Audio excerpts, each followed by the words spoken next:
O número de mulheres nas eleições de 2020 cresceu. Entretanto, ainda está abaixo da média da população brasileira. É por isso que a gente precisa incentivar que mais mulheres participem dos espaços de decisão. Mas você já parou para pensar o que afasta as mulheres da vida pública? A baixa participação de mulheres não é um problema só do Brasil, é um fenômeno global. Por isso, o grupo de pesquisa em comunicação eleitoral, conduzido pela professora Luciana Punk, vai receber uma das mulheres protagonistas na vida pública brasileira. A política e economista, exercendo atualmente o cargo de deputada federal pelo estado da Bahia, é quem conversa com a gente hoje. Lídice da Mata, seja muito bem-vinda, é um prazer falar contigo, fica à vontade entre nós. Pode começar se apresentando. Bom, eu sou a deputada federal Lídice da Mata. Eu iniciei minha atividade política como militante do movimento estudantil, fui presidente do Diretório Acadêmico de Economia, depois fui presidente do Diretório Central dos Estudantes, a primeira mulher a ser eleita para o Diretório Central dos Estudantes. Fui eleita vereadora de Salvador em 1982, onde eu fiquei na Câmara até 86, quando fui eleita deputada federal constituinte. De constituinte, nós voltamos em 90, fizemos uma chapa só de mulheres, 3 mulheres para o governo do Estado, Lídice, Salete e Beth.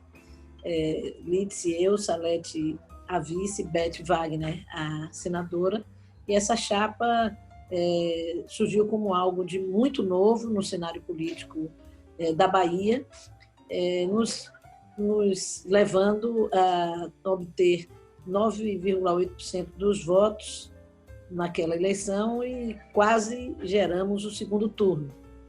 E, após isso, nós construímos um grande debate sobre a nossa participação na Prefeitura de Salvador, já que tivemos 17% dos votos de Salvador.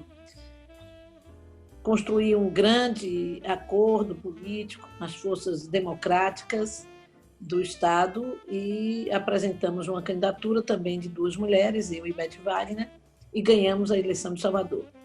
E, portanto, hoje, 25 anos depois que saí da Prefeitura de Salvador, ainda não temos nenhuma outra prefeita mulher, né? Demarca o machismo existente na nossa sociedade, que faz com que nós tenhamos hoje uma cidade com 470 anos de existência, 71 anos de existência, e apenas uma prefeita em 1992. Né? Então, depois disso, fui deputada federal, fui deputada estadual 2 vezes, deputada federal e senadora pela Bahia, também a primeira vez que a Bahia elegeu uma senadora, em 2010. Finalmente, em 2018, voltei a ser deputada federal. Deputada, a Bahia, assim como outros estados, ela também tem uma presença muito forte das elites de poder, né? Como a gente chama esses grupos que, por longos anos, se mantêm nessa estrutura pública, numa estrutura decisiva, que decide o futuro das comunidades, das suas sociedades, né? E a senhora surge aí como um nome que se propõe a quebrar esse ciclo vicioso. Embora seja uma trajetória muito bonita, a gente pode imaginar que ela é uma trajetória dolorosa, porque você tem que enfrentar ali vícios de comportamento e uma cultura, né, que se estagnou e que é muito difícil de ser quebrada, ou pelo menos reformulada. A nossa pergunta em relação a isso, ela parte da seguinte questão: considerando que a gente tem uma predominância muito grande de homens ocupando esses espaços, que a senhora era uma das poucas mulheres em ascensão, por exemplo, foi uma das poucas deputadas constituintes. Como que a senhora, da onde que a senhora encontrava forças? Em quem a senhora se espelhava? Havia alguma mulher que a senhora se sentia representada naquele momento em que a senhora ainda estava em ascensão? E se havia, né, alguma mulher, quem era? Não, representada eu não me sentia, até porque nós, nesse período, antes de eu ser política, que foi quando comecei, foi política institucional, em 1982, nós estávamos ainda na ditadura militar, construindo candidaturas democráticas que nós buscávamos viabilizar no parlamento. Então, havia uma média representação, porque nós trabalhávamos muito para ter gente de enfrentamento da ditadura militar lá, mas não tinha uma mulher, né, nesse grupo, nessa circunstância de representação tão já deprimida que nós tínhamos naquele período da história do nosso país. Então, em 82, eu me elegi vereadora, e nós tivemos não apenas a minha presença, nós tivemos a eleição de 5 vereadoras na Câmara de Vereadores de Salvador. 5 mulheres, se não me engano, à época, foi a maior chapa de vereadoras mulheres de capital brasileira. Então, a partir daí, a representação começa a se dar de forma mais intensa, né? Mesmo que crescendo homeopaticamente, mas com uma presença permanente das mulheres no cenário político. Deputada, essa sua trajetória torna a senhora hoje um dos grandes nomes da política nacional quando a gente fala de mulheres, né, ocupando esses espaços. Chegar até aqui não foi fácil, é perceptível isso, os fatos narrados pela senhora já nos mostram isso, mas, de uma forma resumida, elenca pra gente quais foram as principais dificuldades enfrentadas por ti na construção da sua trajetória política. É que cada eleição, em dado momento, teve um desafio peculiar, não é? Mas eu acho que todas as mulheres enfrentam o financiamento, né, que sempre foi uma grande dificuldade para as mulheres vencerem, para as mulheres se apresentarem. Nós partimos de um patamar sempre mais baixo do que os homens de viabilização desse cenário de financiamento. E também as outras dificuldades dizem mais respeito a conseguir, né, espaço, viabilizar espaço de disputa no poder. Eu mesma aqui consegui ser a primeira senadora eleita pela Bahia, mas na eleição seguinte, mesmo estando no mesmo contexto, no mesmo grupo político de chapa de esquerda, imediatamente se deu um jeito de tirar a mulher. Uhum. Houve resistência, fizemos manifestações, mobilizações, mas os que decidem são os homens. Fato. Deputada, pensando exatamente nessa parte do financiamento que a senhora acaba de trazer, enquanto uma pessoa da área do jornalismo, eu também entendo a importância da TV e do horário eleitoral, do horário político e de quem aparece nele em maior escala. A gente sabe que a TV ainda é a primeira tela e que ela reforça, né, ela pode reforçar ou não uma cultura. É daí que entra a seguinte questão: mulheres se candidatam em uma menor proporção, recebem menos financiamento e também aparecem menos do que homens em propagandas eleitorais. E a TV é algo que entra na casa de todo mundo, né? Quando está em período eleitoral, por mais que as pessoas não assistam, elas não prestem atenção no que o candidato está falando, proporcionalmente os rostos são masculinos, né? A senhora acredita que isso pode ser um fator decisivo, que ele tenha uma grande interferência nos resultados eleitorais, considerando essa escala problemática que a gente trouxe aqui? Como a senhora encara o papel da televisão e dos espaços de vitrine que a TV brasileira ainda cria em um período de eleição? Claro que, como há uma visibilidade menor, mais dificuldade tem de que as pessoas conheçam e decidam seu voto a favor das mulheres. Uhum. Né? Há todo um sistema organizado para invisibilizar as mulheres, que vem desde a formação da liderança, do movimento. Se você for olhar os movimentos populares, movimentos comunitários de base, movimentos de associações de bairro, as mulheres estão aí em quantidade enorme. No entanto, os presidentes de associação são homens, a disputa das entidades federativas é feita pelos homens, as federações nacionais de movimentos são homens, né? Se formos ver os sindicatos, né? Os sindicatos, claro, tem mais trabalhadores homens do que mulher, é uma certa tradição, porém tem categorias que são absolutamente femininas e que não são poucas as vezes que os sindicatos são dirigidos pelos homens. Vou citar um exemplo, as categorias de professores de educação básica ou de ensino médio, majoritariamente, esmagadoramente em todo o país, são mulheres que são professoras. No entanto, quando você for olhar o retrato das entidades sindicais ou associativas, nós vamos ver os homens em posição sempre muito destacadas. E muitas vezes é desses movimentos que surge o vereador, o deputado federal, o deputado estadual, que vem lá da presidência daquela entidade, da vice-presidência, em geral, homens.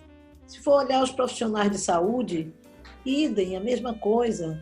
E isso é um fenômeno mundial, inclusive, a presença das mulheres na frente das entidades dos profissionais de saúde. São médicos, são enfermeiros, são técnicos de enfermagem, são nutricionistas, enfim, todos os que trabalham diretamente vinculados ao sistema de saúde no país, que é público, a sua maioria, e mesmo nos privados, a maioria é de mulheres. No entanto, as direções desses sistemas, seja administrativamente, seja nos sindicatos, em geral, tem homens. Claro que não quer dizer que não tenha uma mulher presidente de um sindicato de saúde ou de enfermagem, etc. Mas há categorias, por exemplo, de enfermagem, enfermeiro, mais de 80% é de mulheres. E quantas vezes a gente vê um sindicato da categoria dirigida por homens? Então, na verdade, nós, mulheres, vamos tentando nos firmar em algumas categorias que têm uma maioria de profissionais femininos e, através disso, fortalecer as lideranças femininas e aí tentar destacar estas lideranças para concorrerem à eleição. É sempre muito complicado, porque você leva muito tempo para formar uma liderança no movimento sindical, no movimento associativista, né? E aí, quando leva para a disputa eleitoral, olha as dificuldades. Primeiro, se o partido dá prioridade. O partido da prioridade significa o partido dá recursos, seja financeiros, seja de recursos humanos que põe à disposição da campanha, seja de material. Então, a mulher, no horizonte da vida partidária, ela é mais discriminada ainda, porque essa estrutura de poder político, eleitoral, aí é o domínio absoluto dos homens. É um espaço dos homens, dirigido pelos homens, os presidentes de partido político, em geral, esmagadoramente de maioria masculina. É interessante isso, porque assim, deputada, quando mulheres são eleitas, consequentemente, elas também pautam mulheres, né? E diante disso, assim, eu queria que a senhora pautasse para a gente, a senhora mostrasse para a gente uma das suas contribuições que tem impactado historicamente a sociedade feminina, né? A comunidade feminina. Conta pra gente um projeto, uma ação que a senhora tenha feito que até hoje traz os efeitos da tua participação enquanto agente política. Olha, alguns projetos nós fizemos ao longo da nossa atividade política. Na Constituinte, por exemplo, a emenda que previa a igualdade de salarial, a não discriminação da mulher no trabalho. Como deputada federal, alguns outros projetos, inclusive agora, eu sou coautora de diversos projetos de defesa da mulher na pandemia, assim como apresentei recentemente o projeto do direito o direito a não ser identificado, né, na rede, o direito, portanto, ao desconhecimento, com base naquela situação daquela menina que foi, aos 10 anos de idade, estuprada, ficou grávida e foi usado o seu nome, o seu endereço, o seu telefone nas redes. Isso é contra o Estatuto da Criança e do Adolescente. Portanto, o direito de não ser conhecido para mulheres, para crianças, jovens que tenham sofrido violência e que devem permanecer, portanto, sem visibilidade, digamos assim. Esse é um direito, né? E nós colocamos, eu vou lutar muito por esse projeto, porque acho que é um projeto que tem muito a ver com a nossa luta contra a violência. Tem um projeto de lei que vai no sentido de garantir os 30% das mulheres na direção dos partidos políticos. Então, são projetos que vão em direção sempre de proteção da mulher, de alguma maneira, em algum setor. É revigorante te ouvir, deputada, e conhecer, né, de uma forma mais intimista o seu percurso para entender assim, o espaço que a senhora ocupa socialmente hoje. Diante das suas experiências, do que você viveu, eu gostaria, se possível, que a senhora deixasse, né, um conselho, um relato de experiência para quem está começando a fazer política hoje, para quem está iniciando a trajetória política. A gente sabe que a política perdeu o seu caráter de instrumento de transformação social, ela está descredibilizada, a gente tem grupos, né, que fazem isso de uma forma muito estratégica, muito orquestrada.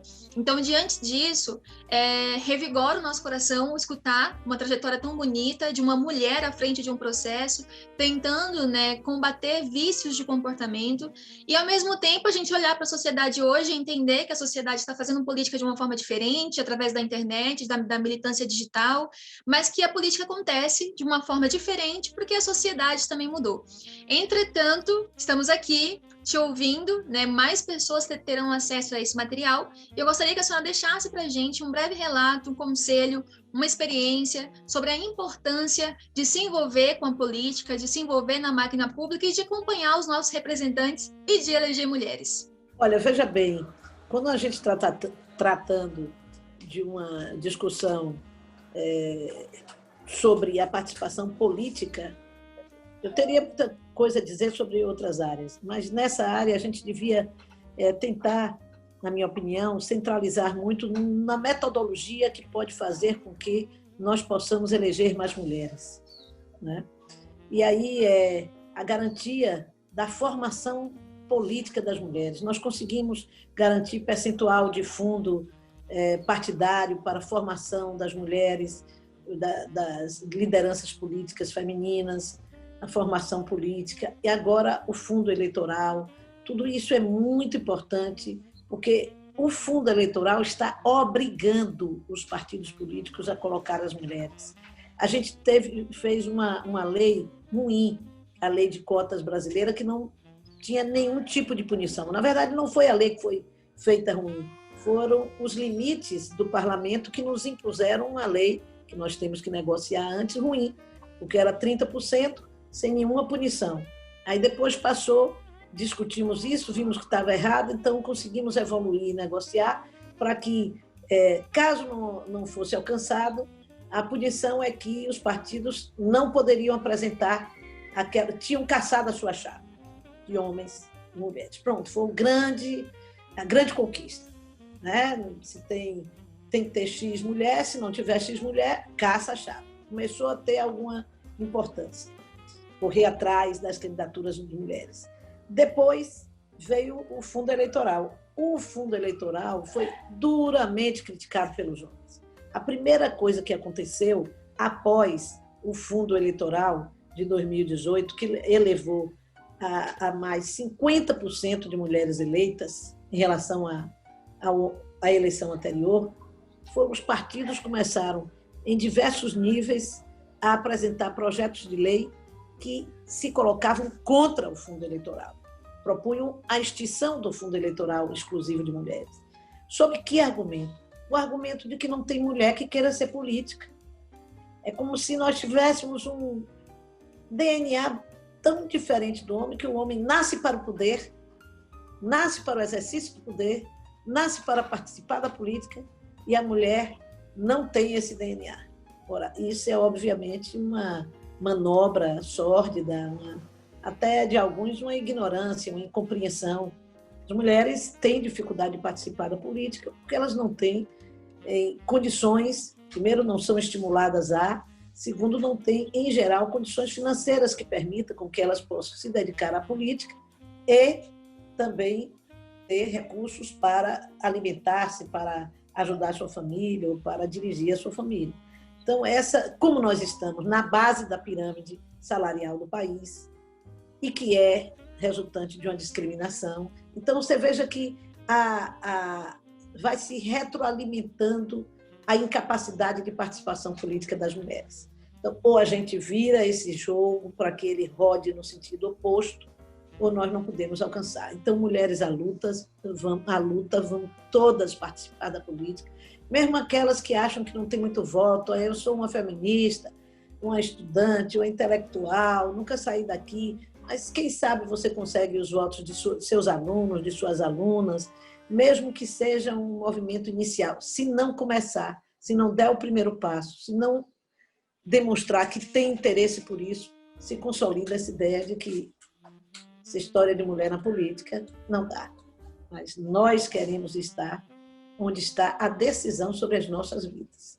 E é na política que está a decisão sobre a vida dos cidadãos e cidadãs na sociedade.